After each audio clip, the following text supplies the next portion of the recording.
Welcome back, Warrior. We're reading Doctrine and Covenants section 106 today, and we're going to read some historical background really quick. Let's see how many verses are in Doctrine and Covenants section 106.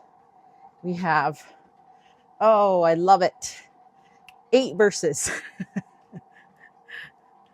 Totally low key, right? Okay, so it says, Warren Cowdery, the older brother of Oliver Cowdery, was born in Vermont in 1788.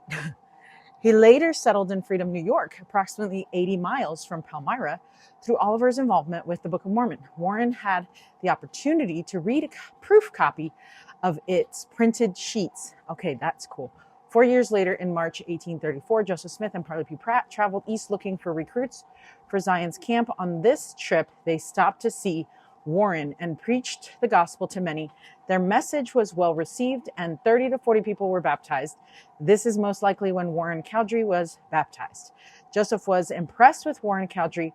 Of this visit, Joseph wrote, he said, Sunday, March 9th, we preached in a schoolhouse and had great intention. We found a few disciples who were firm in the faith, and after meeting, found many believing and could hardly get away from them, and appointed a meeting in Freedom for Monday, the 10th, and stayed at Mr. Warren A. Cowdery's, where we were blessed with a full enjoyment of temporal and spiritual blessings, even all we needed, and we were worthy to receive.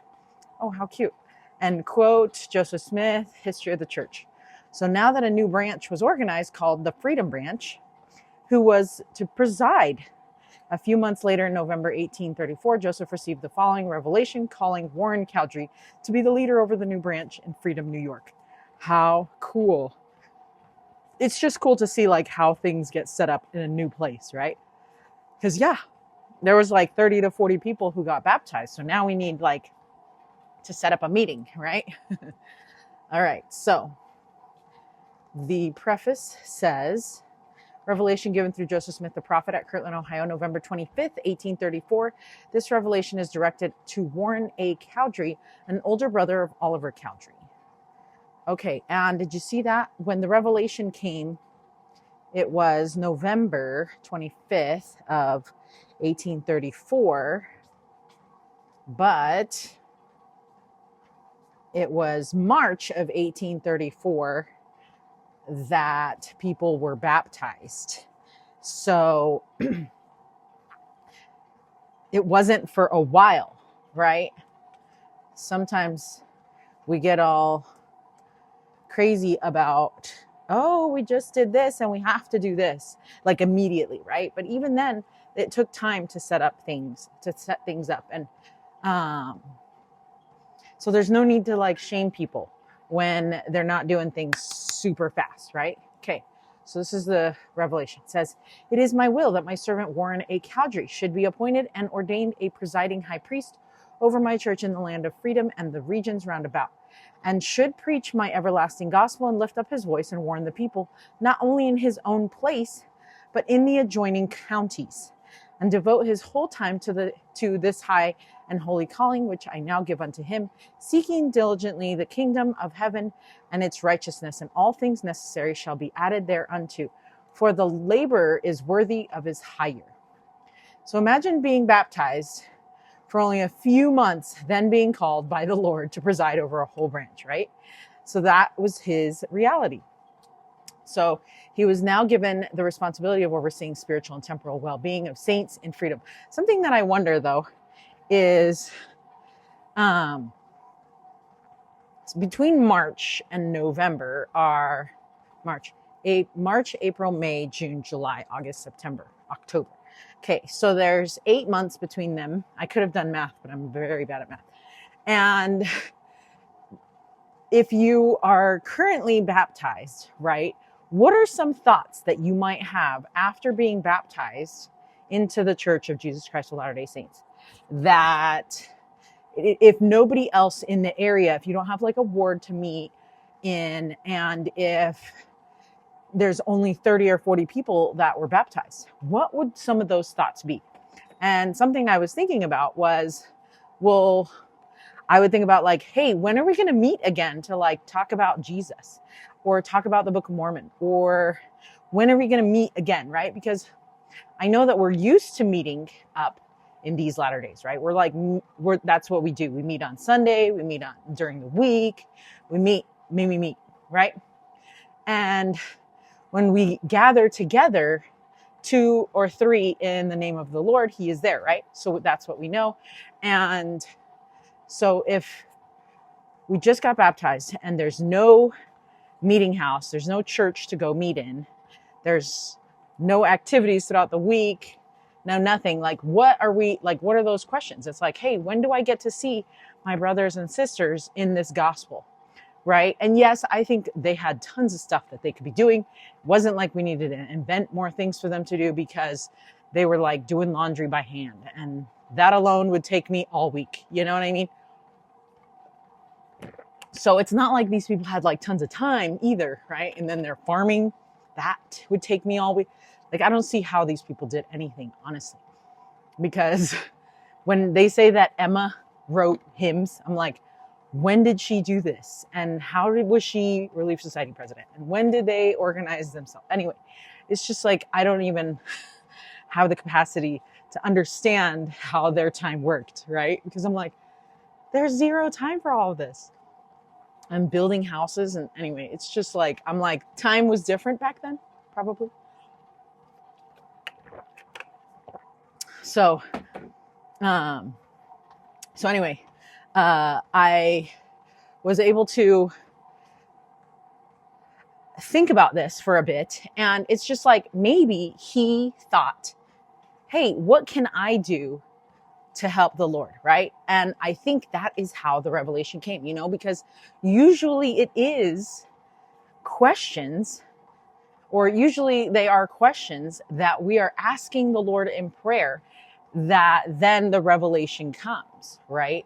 Like, I do believe that the Lord can give revelation whenever he wants, but I also know from like past experiences of people in the scriptures that it's after a question, the Lord provides the answer, right? And that's like what it is. Like, even for conference coming up, they tell us, what's your question? Have a question, so that when you listen to general conference, you'll have the Spirit tell you those answers. And it's like, okay, sure, I'll have a question. So anyway, that, I think he originally must have asked, so this brother Warren Cowdery must have asked what he could do to help the Lord with his work, right? And that was the revelation, right? Because so much time had passed. I mean, that's what I would have asked anyway. I would have been like, so what am I supposed to do now that I'm baptized? Right? And so I think that's super cool that it, like, and this is just me speculating, right? And who knows, maybe there's some kind of journal entry about this, but this is what I would have done had there not been any meetings set up or anything. And I would have been like, so when do we get to like get together? Or especially during the time when people were being persecuted, like, you wanted to gather together with people who had like-minded beliefs, right? Okay, and then verse 4, and again, verily I say unto you, the coming of the Lord draweth nigh, and it overtaketh the world as a thief in the night. Therefore, gird up your loins, that you may be the children of light, and that day shall not overtake you as a thief. Okay, so gird up your loins, get to work, because we are children of light. And then when the Lord comes, it is not going to be like a complete surprise, like a thief in the night. So, got some phlegm. Okay, so why must Warren devote all of this time to saving souls? Because the Lord draweth nigh, and it overtaketh the world as a thief in the night, right? Usually thieves come without warning, and people catching people off guard at home. Okay, so Wilford Woodruff taught this about the warning that the Lord is giving us.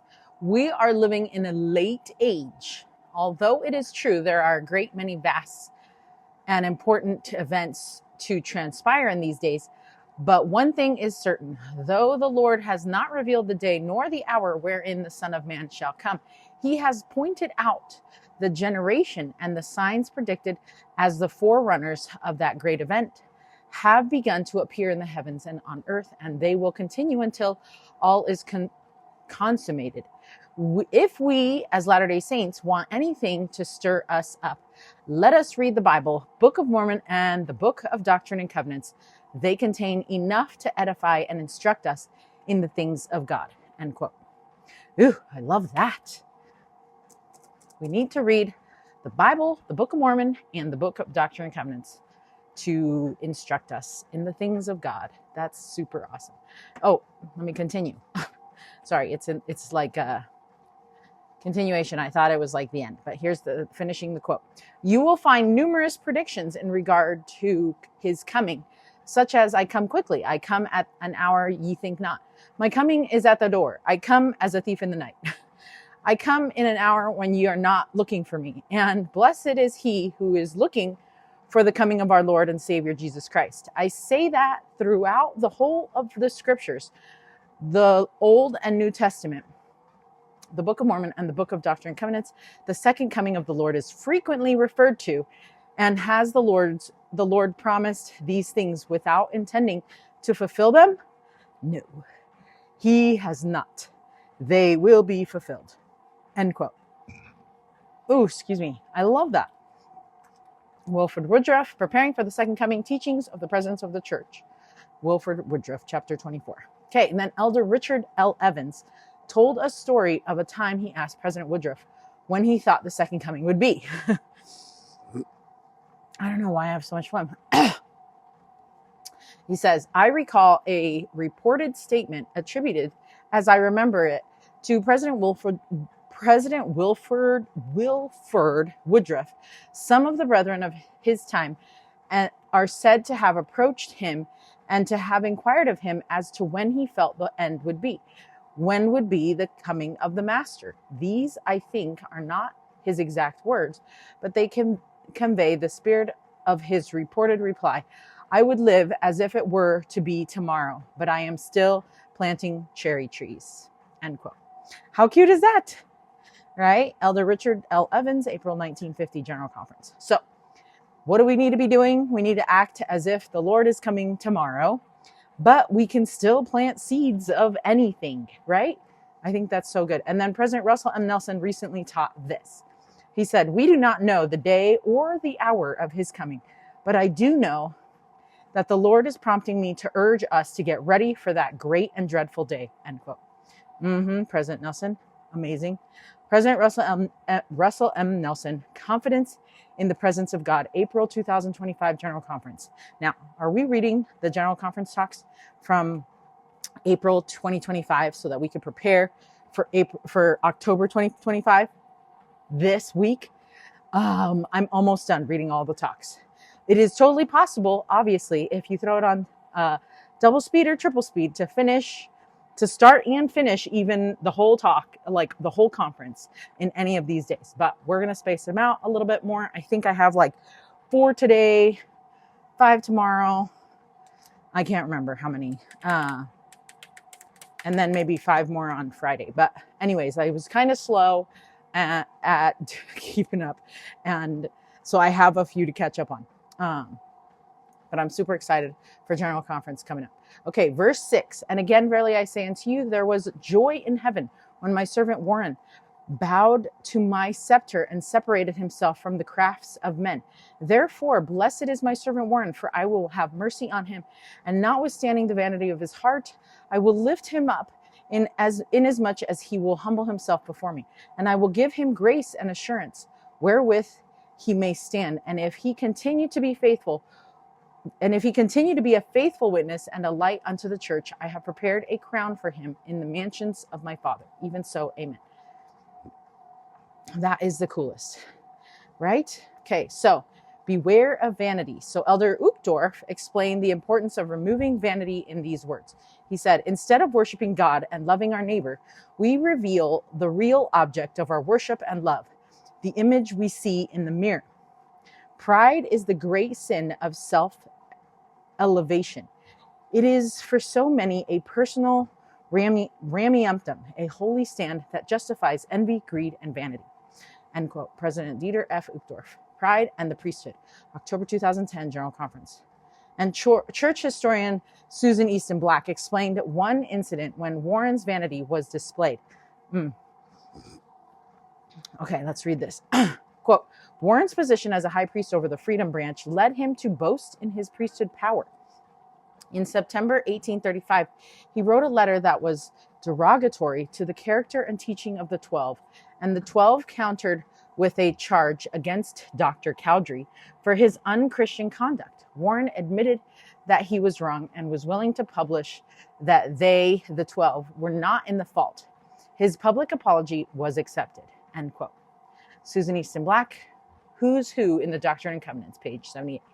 Okay, I love that so much, that he was able to humble himself to share a public apology. But, you know, sometimes once the damage is done, you know? So don't verbalize things the adversary is telling you in your mind, okay? Do not verbalize those words, right? Taste the poison before you decide to spew it out. All right, that is it. And then we're going to read our Read It, Live It. Okay, here's the Read It, Live It. It says, when we devote our time to whatever we have been called to do, seeking diligently the kingdom of heaven, all things necessary will be added to us. He will increase our capacity and make the laborer worthy of his hire. Anticipate this. Ooh, I love that, because it's like sometimes when we don't do those things that we know we're supposed to be doing, because the Lord has called us to do these things, we get distracted, we get whatever it is that we get busy, we get distracted, we get all the things, we get discouraged, right? It's good to know that he's going to increase our capacity and make the laborer worth of his hire. And so he's going to magnify us if we step forward and choose to do the thing that he's asking us to do. I've seen it many times in my life. Sadly, there's certain things that I'm still working on to try and get out there for the Lord. And it's taking longer, you know. Like I tried to redo my website and now it's totally ruined. I don't even know what it is. I totally messed it up. It's just out there. It's just like anybody can get to it, which is hilarious because I'm like, okay, great. Who's going to get to my website? And it's going to look like junk anyway. But I'm like, it's fine. We're going to just take it one step at a time. It'll be great eventually, right? So anyway, we're doing the things the Lord wants us to do, and he will increase our capacity, right? Even if we don't think we're worthy of it, or even if we don't know what we're doing, the Lord does, and he is in charge. And so we just need to do the thing that he is asking us to do. And don't be prideful, right? All right. That is it for today. So until Doctrine and Covenants section 107, stay strong, warrior.